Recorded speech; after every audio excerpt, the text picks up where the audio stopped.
நாடு முழுவதும் வேகமாக அதிகரித்து வரும் JN1 வகை கொரோனா நேற்று ஒரே நாளில் 609 பதிவாகியுள்ளது.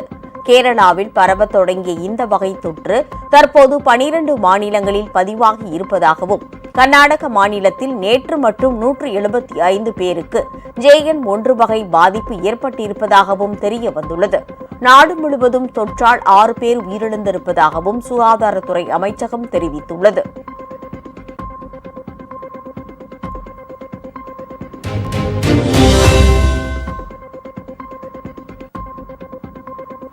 சென்னை தீவுத்திடலில் 48வது சுற்றுலா தொழில் பொருட்காட்சியை அமைச்சர் உதயநிதி ஸ்டாலின் தொடங்கி வைத்தார். தமிழ்நாடு சுற்றுலா வளர்ச்சிக் கழகம் சார்பில் நடத்தப்படும் இந்த பொருட்காட்சி மொத்தம் 70 நாட்கள் நடைபெறுகிறது. இதில் தமிழக அரசின் பல்வேறு துறைகள் சார்பில் 50க்கும் மேற்பட்ட அரங்குகள் அமைக்கப்பட்டுள்ளன. இவற்றை அமைச்சர் உதயநிதி நேரில் பார்வையிட்டார். அமைச்சர்கள் ராமச்சந்திரன், மா. சுப்பிரமணியன், சேகர்பாபு ஆகியோர் அப்போது உடன் இருந்தனர். நான் பள்ளிக்கூடத்தில் படிக்கும் பொழுது பலமுறை 20-25 ஆண்டுகளுக்கு முன்பு பலமுறை என்னுடைய குடும்பத்தாரோடு, சகோதரிகள், என்னுடைய ஒட்டுமொத்த குடும்பமும் எப்பொழுதெல்லாம் இந்த சுற்றுலா பொருட்காட்சி நடக்குமோ அப்பொழுதெல்லாம் இந்த தீவுத்திடலுக்கு வந்து இங்கே இந்த பொருட்காட்சியை சுற்றி பார்த்துவிட்டு செல்வது வழக்கம். இப்பொழுது எனக்கு பெருமை, இந்த அதே பொருட்காட்சியை திறந்து வைப்பதற்கான வாய்ப்பு எனக்கு கிடைத்திருக்கின்றது. கூடுதல் மகிழ்ச்சி, நான் பொறுப்பு வைக்கக்கூடிய இளைஞர் நலன் மற்றும் விளையாட்டுத்துறையினுடைய அரங்கமும் இந்த பொருட்காட்சியில் அமைக்கப்பட்டிருக்கிறது.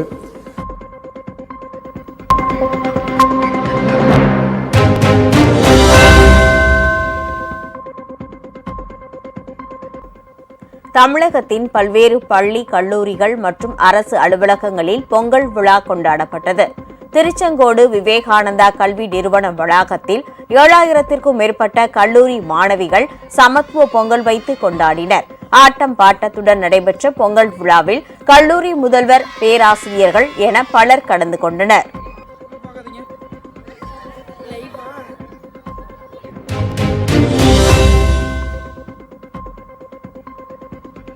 திருப்பூர் மாவட்டம் காதர்பேட்டையில் உள்ள நஞ்சப்பா அரசு ஆண்கள் உயர்நிலைப் பள்ளியில் சமத்துவ பொங்கல் விழா நடைபெற்றது.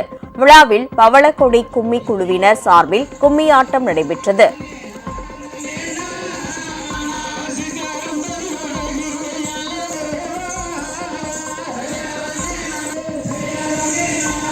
தமிழர் திருநாளாகிய பொங்கல் திருநாள் என்று மாணவர்கள் தங்களுடைய பாரம்பரியத்தை உணர்வதற்கு இந்த விழா ஒரு மிகச்சிறந்த நிறைவாக அமையும் என்று நான் நம்புகின்றேன்.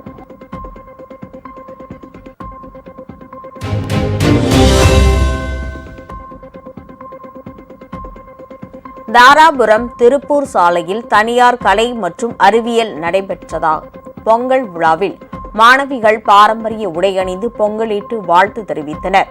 பின்னர் மாணவிகளுக்கு பல்வேறு போட்டிகள் நடைபெற்று வெற்றி பெற்றவர்களுக்கு பரிசுகள் வழங்கப்பட்டன.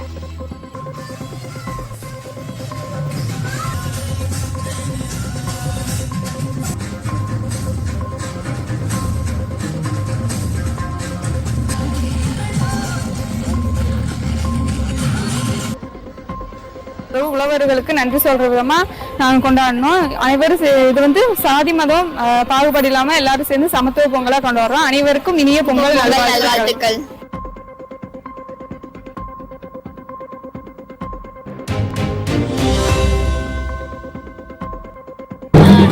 செங்கல்பட்டு மாவட்டம் திருக்கழுக்குன்றம் அடுத்த ஈச்சங்கரணை கிராமத்தில் நடைபெற்ற சமத்துவ பொங்கல் விழாவில் சிறப்பு அழைப்பாளராக ஜப்பான் நாட்டு தூதர் மசாயுகி கலந்து கொண்டார்.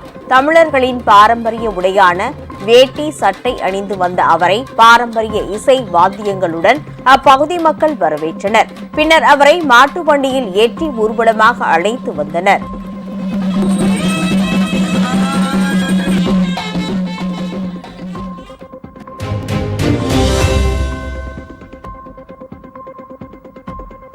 சென்னை பெருங்குடியில் அமைந்துள்ள மான்போர்ட் மேல்நிலைப் பள்ளியில் பொங்கல் விழா கோலாகலமாக நடைபெற்றது. 205 பானைகளில் பொங்கல் வைக்கப்பட்ட நிகழ்ச்சியில் திருநங்கை சுதா, காயத்ரி மற்றும் ரச்சிதா உள்ளிட்டோர் கலந்து கொண்டனர்.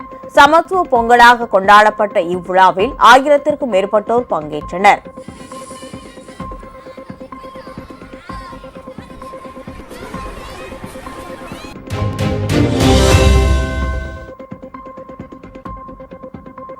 ஆவடி அருகே புகையில்லா போகி கொண்டாட வலியுறுத்தி 5 கிலோமீட்டர் தொலைவுக்கு விழிப்புணர்வு பேரணி நடைபெற்றது. பேருந்து நிலையம் அருகே தொடங்கிய இந்த பேரணியை காவல் உதவி ஆணையாளர் அன்பழகன், சேவாலயா அறக்கட்டளை தலைவர் முரளிதரன் ஆகியோர் கொடியசைத்து தொடங்கி வைத்தனர். அரசு மற்றும் தனியார் பள்ளிகளை சார்ந்த ஆயிரக்கணக்கான மாணவர்கள் விழிப்புணர்வு வாசகங்களுடன் கூடிய பதாகைகளுடன் இதில் பங்கேற்றனர்.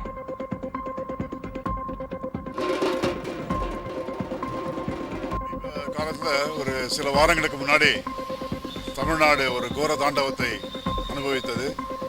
தமிழ்நாட்டினுடைய பல பகுதிகள் இதுவரை வரலாறு காணாத பெருமழை ஏற்பட்டு அந்த மழையால் பல இடங்கள் தண்ணிக்கழியே சில நாட்கள் இருந்தது. மிகப்பெரிய சேதாரங்கள்லாம் ஏற்பட்டது. இதெல்லாம் பார்த்தோம். இதுக்கெல்லாம் முக்கிய காரணம் இந்த சுற்றுப்புற சூழலுடைய மாறுபாடு. முன்னாடி தான் ரொம்ப கரெக்டாக இருக்கும். ஆடி மாதம் தான் காற்றடிக்கும். கார்த்திகைக்கு முன்னாடி மழை நின்றுடும். மார்கழி மாதம் அறுவடை பண்ணி தை மாதம் பொங்கல் வரும். விவசாயிகள்லாம் வந்து இந்த அறுவடை பணத்தை வச்சு ரொம்ப சந்தோஷமாக பொங்கல் கொண்டாடுவாங்க.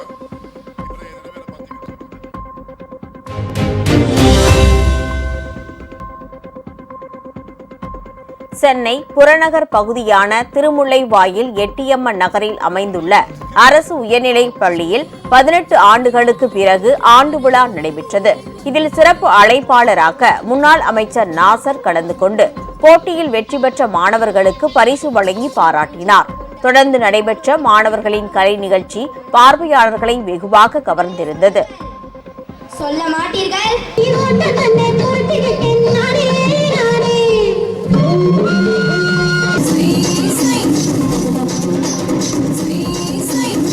பேச்சு கட்டுரை போட்டி தமிழ்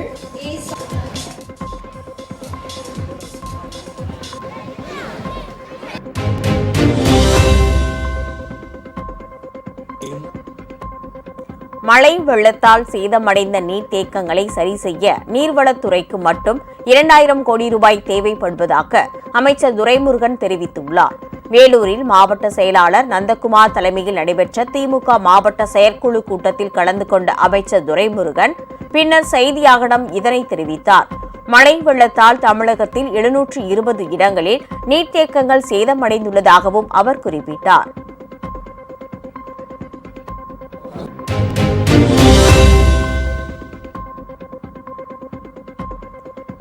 திருப்பூர் மாவட்டம் உடுமலை சட்டமன்ற தொகுதிக்கு உட்பட்ட பகுதிகளில் வளர்ச்சித் திட்டப் பணிகள் குறித்த ஆய்வுக் கூட்டம் மாவட்ட ஆட்சியர் கிராந்திகுமார் தலைமையில் நடைபெற்றது. இதில் கலந்து கொண்ட அமைச்சர் சாமிநாதன் பின்னர் செய்தியாளர்களை சந்தித்தார்.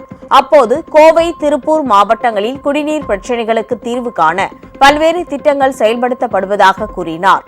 நீரேற்று நிலையங்கள், மேல்நிலை தொட்டிகளில் உள்ள பராமரிப்பு பணிகள் மேற்கொள்வதற்கு அரசிடம் நிதி கோரப்பட்டு உள்ளதாகவும் அவர் தெரிவித்தார். புதிய அமைச்சரிடத்திலும் அதேபோல குடிநீர் வடிகால் வாரியத்துடைய மேலாண்மை இயக்குநரிடத்திலும் பேசி அதற்குரிய நிதியை பெற்று அந்த திட்டம் புதிதாக அந்த திட்டங்களை உருவாக்குவதையும் முயற்சி எடுப்போம். ஏற்கனவே இருக்கிற திட்டத்தில் சில மின் மோட்டார்கள் மாற்ற வேண்டிய சூழ்நிலை இருக்கலாம். புதிதாக நீருந்த நிலையமோ அல்லது புதிதாக மேல்நிலை தொட்டியோ அமைக்க வேண்டியது இருக்கும். அதையும் வந்திருக்கிற கடிதங்களை எல்லாம் பரிசீலித்து அதற்குரிய நடவடிக்கை பொங்கல் பண்டிகை முடிந்து விரைவாக அந்த பணிகளை செய்வதற்கு நடவடிக்கை எடுக்கும்.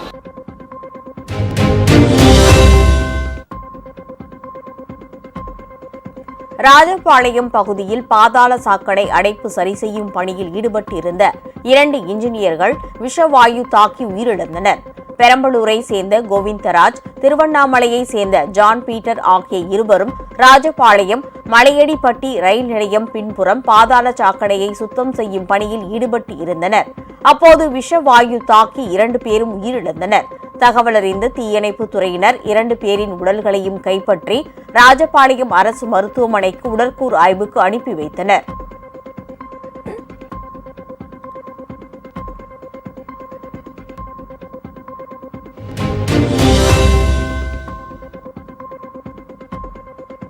ராமநாதபுரம் மாவட்டத்தின் புதிய காவல் கண்காணிப்பாளராக சந்தீஷ் பொறுப்பேற்றுக் கொண்டார். கடந்த 7ஆம் தேதி தமிழக காவல்துறை உயர் அதிகாரிகள் 48 பேர் தமிழக அரசால் பணியிடை மாற்றம் செய்யப்பட்டனர்.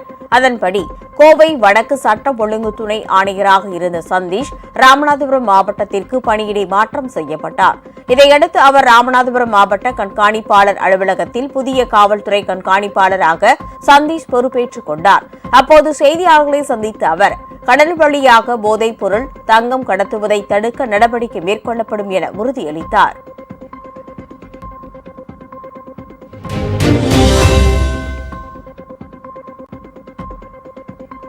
நாமக்கல் மாவட்டம் ராசிபுரத்தில் சித்தி விநாயகர் கோவிலில் பழனிக்கு பாத யாத்திரை செல்லும் குழுவினர் சார்பில் விநாயகர் மற்றும் முருகனுக்கு சிறப்பு அபிஷேகமும் அலங்காரமும் நடைபெற்றது. பின்னர் ராசிபுரம் நித்திய சுமங்கலி மாரியம்மன் கோவிலில் இருந்து விநாயகர், முருகன், வள்ளி தெய்வானைக்கு சிறப்பு அலங்காரம் செய்யப்பட்டு திருவீதி உலா சிறப்பாக நடைபெற்றது. இதில் ஏராளமான பக்தர்கள் கலந்து கொண்டனர்.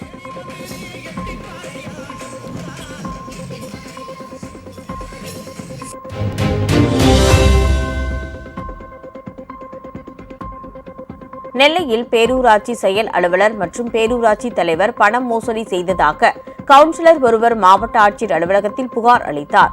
நெல்லை மாவட்டம் நாங்குநேரி பேரூராட்சியில் 11வது வார்டு கவுன்சிலர் சீனிதாய் என்பவர் மாவட்ட ஆட்சியர் அலுவலகத்தில் புகார் மனு ஒன்றை அளித்தார். பின்னர் செய்தியாளர்களை சந்தித்த அவர் அரசு ஒப்பந்ததாரரின் பணம் 1,55,000 ரூபாயை தனிப்பட்ட நபரின் வங்கிக் கணக்கிற்கு செலுத்தி மோசடி செய்ததாக தெரிவித்தார். பணி செய்ததற்கான பணத்தை வழங்குமாறு உயர்நீதிமன்றம் உத்தரவிட்ட நிலையிலும் தற்போது வரை பணத்தை திரும்ப செலுத்தவில்லை எனவும் குற்றம் சாட்டியுள்ளார். செயல் அலுவலர் சாஜன் மேத்யூ தலைவர் கல்யாணி பேர்ல தனிப்பட்ட அக்கௌண்ட்ல 9/12/2022 அன்னைக்கு 1,55,000 ரூபாய் கையாடல், அதாவது செக், அவரோட தலைவர் தனிப்பட்ட அக்கௌண்ட்ல செக் போடுதாரு. அதுக்கு முன்னாலேயே அந்த பணத்துல 1,55,000 ரூபாய் அவங்க பணத்தை எடுத்து தலைவரோட தனிப்பட்ட அக்கௌண்ட்ல சாஜன் மேத்யூ 9/12/2022 அன்னைக்கு கொடுக்காரு, செக் கொடுக்காரு. அப்போ இதை பத்தி பேச்சுதாய் முறையிட்டு மதுரை ஹைகோர்ட்ல கொண்டு மனு தாக்கல் பண்ணியிருக்காங்க. என்னோட ரூபா எனக்கு வேணும், நான் வேலை செஞ்ச ரூபா அப்படின்னு.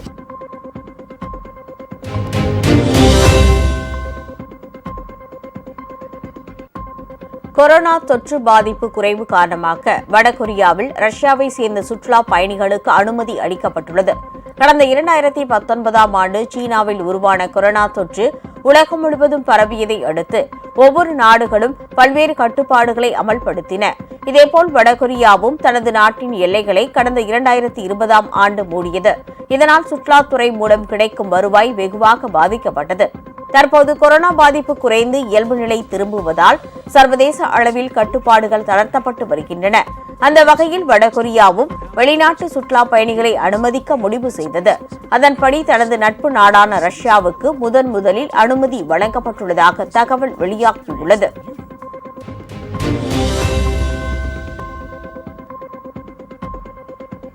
தைவானில் புதிய அதிபரை தேர்ந்தெடுக்கப்படுவதற்கான தேர்தல் நடைபெற்று வருகிறது. சீனாவால் உரிமை கொண்டாடப்பட்டு வரும் தைவானில் அதிபர் தேர்தல் நடைபெற்று வருகிறது. அதிபரை நேரடியாக தேர்ந்தெடுப்பதற்காக 8வது முறையாக நடைபெற்று வரும் தேர்தலில் வேட்பாளர்களிடையே மிக கடுமையான போட்டி நிலவுகிறது. டிபிபி கட்சியின் லாய் சிங்சே, KMT கட்சியின் QUE, டிபிபி கட்சியின் ஹோ வென் ஆகியோர் தேர்தல் களத்தில் உள்ளனர். இந்த தேர்தலில் தைவானில் சீனாவின் எதிர்காலம் கட்டுப்பாட்டுக்கு முடிவு செய்யும் என்பதால் இதன் முடிவுகள் ஆர்வத்துடன் கவனிக்கப்பட்டு வருகிறது. இதனிடையே ஜனநாயக முற்போக்கு கட்சியின் வேட்பாளர் லாய் சிங்ஜே தனது வாக்கை செலுத்தினார்.